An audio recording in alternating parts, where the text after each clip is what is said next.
Hey golfers, welcome back to my putting channel. We've all been there. You've hit a breaking putt and as it loses speed, it just flashes across the front of the hole and misses. Or even you hit a straight putt and as it loses speed, it bobbles and then also misses. And that's because of the decay phase. So watch this video to find out what the decay phase is and why it's so important for you when considering your entry speed for your putts.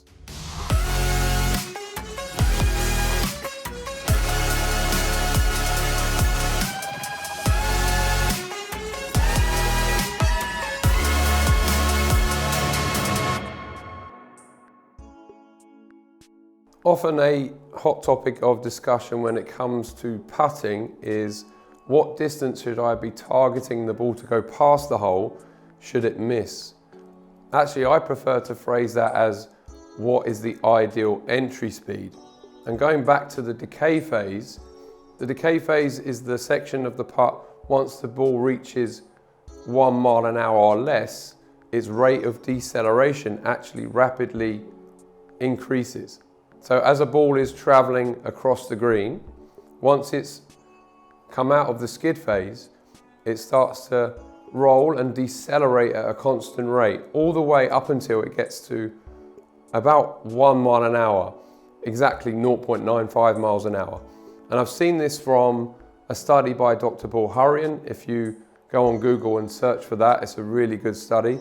I've also learned this from a friend of mine, Biv Wadden. Once that ball reaches 0.95 mile an hour, it actually starts to slow down at an increased rate. Its rate of deceleration is increasing.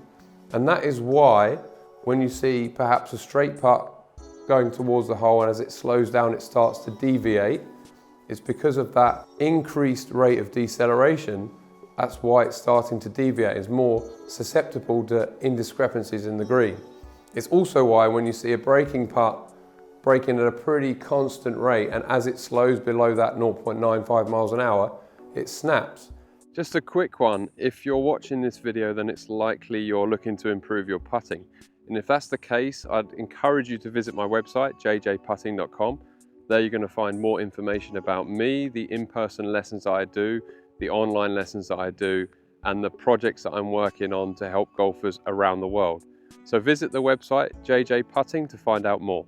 As it reaches that decay phase, the amount that the ball breaks is significantly increased, and that's why you'll potentially see that ball snap across the front of the hole and you're going to miss low. And that's why it's really important to consider the decay phase when we're thinking about our entry speed. And for me, ideal entry speed is going to be at that 0.95 miles per hour in most cases. So you might be asking, what does 0.95 mile an hour look like?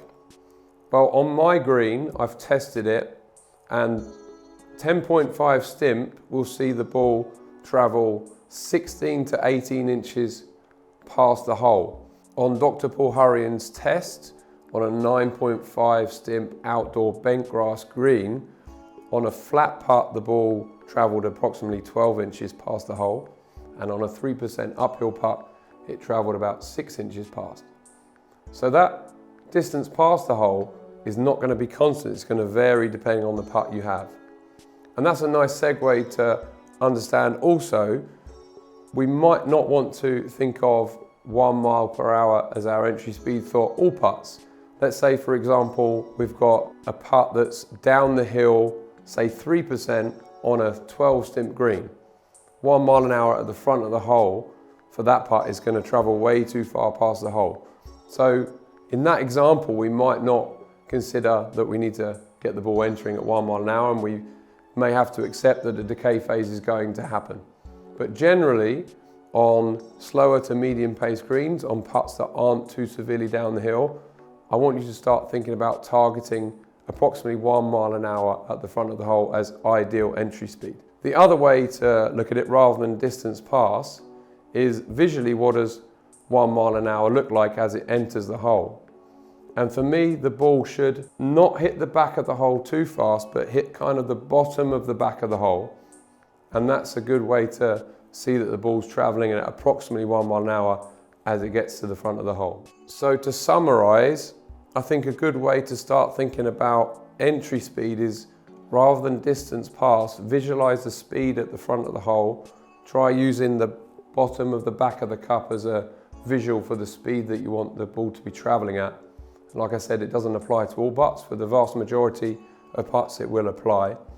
I encourage you to take a look at Dr. Bulharian's study as well, and just start thinking about what speed do I need that ball to be traveling at as it goes in the front of the hole. Start visualizing that. Hopefully you're going to hole more putts and it's going to see your ball traveling into the hole at a better pace.